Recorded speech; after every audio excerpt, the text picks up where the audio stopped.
Jerusalén en el siglo I después de Cristo bullía de una muchedumbre de peregrinos religiosos durante el santo festival de Pascua. Miles de judíos observantes se aglomeraban en la ciudad para ofrecer sacrificios en el espléndido, blanco y reluciente templo.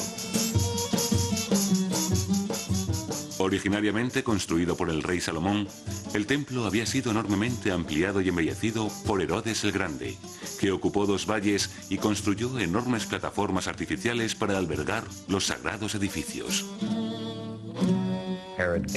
Herodes amplió el templo hasta tal punto que se convirtió en el mayor espacio sagrado cerrado de su tiempo. Los visitantes de Jerusalén decían que, conforme se acercaban a la ciudad, parecía que había un segundo sol en el horizonte, que relucía a la luz del sol. Mientras estuvo en Jerusalén, Jesús pasó gran parte de su tiempo en el templo, predicando y rezando con sus discípulos. Y fue allí donde hizo una sorprendente profecía. Al salir él del templo, díjole uno de sus discípulos: Maestro, mira qué piedras y qué construcciones. Y Jesús les dijo: ¿Veis estas grandes construcciones? No quedará aquí piedra sobre piedra que no sea demolida.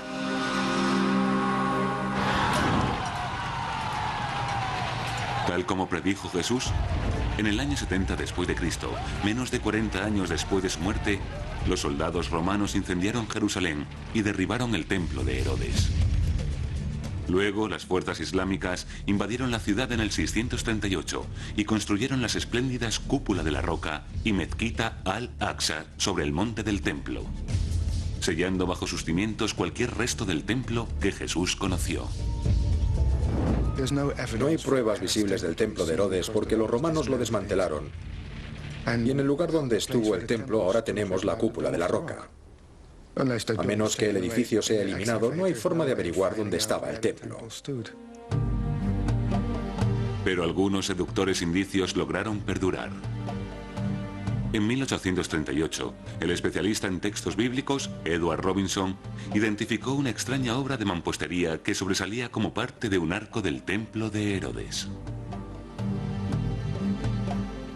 Los aventureros británicos James Barclay y Charles Wilson identificaron más elementos arquitectónicos incongruentes en años siguientes. Pero nadie pudo entender cómo aquellos elementos dispares podían encajar unos con otros. Entonces, en la década de los 60, el militar británico experto en minas, Charles Warren, inició las primeras excavaciones alrededor del monte del templo. Por sus trabajos, sabemos que tuvo que atravesar 14 capas de roca para llegar al lecho de roca. 14 capas de roca suponen entre 16 y 18 metros. Toda esa profundidad hasta abajo. Por la inconfundible arquitectura herodiana que descubrió, Warren concluyó que gran parte de los cimientos del monte del templo de Herodes aún seguían en pie bajo tierra. Pero pasarían casi 100 años antes de que el cambiante clima político permitiera otra excavación en el lugar.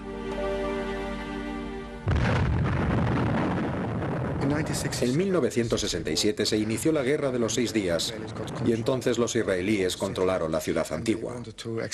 Querían explorar el monte del templo y la zona de alrededor. Aprovechando este acceso sin precedentes, un equipo de arqueólogos empezó a excavar debajo del muro occidental del monte del templo. Sus exploraciones subterráneas descubrieron numerosas y fascinantes secciones del templo de Herodes. Muchas vistas por última vez por Charles Warren en el siglo XIX. Uno de los lugares que descubrió fue esta puerta.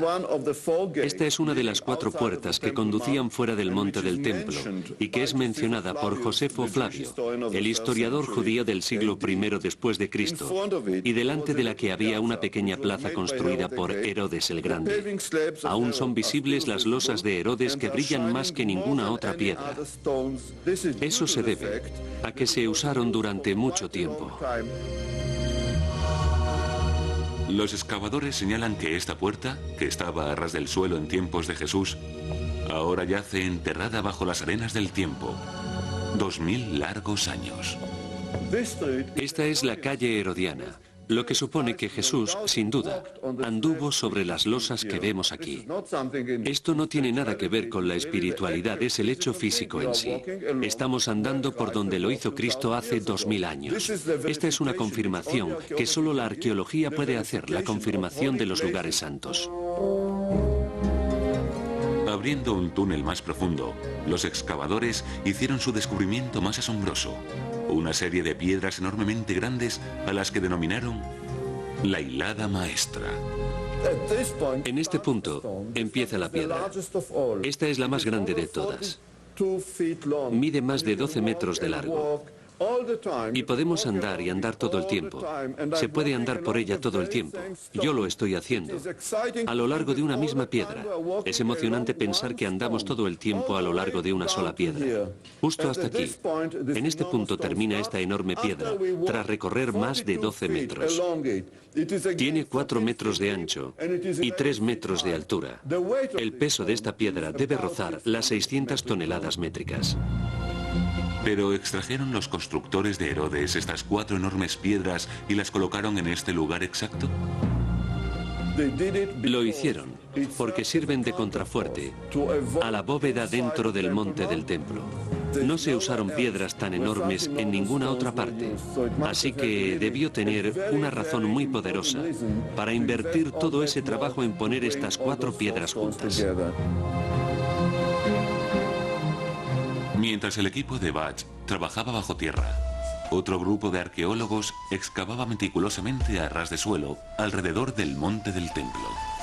En 1967, el profesor Benjamin Mazar fue puesto al frente de las excavaciones al sur y el oeste del monte del templo. Dependiendo en alto grado de la información de Warren, empezó a abrir plazas y finalmente descubrió un complejo de calles alrededor del monte del templo y enormes escalinatas en el sur que conducían a las 2 puertas.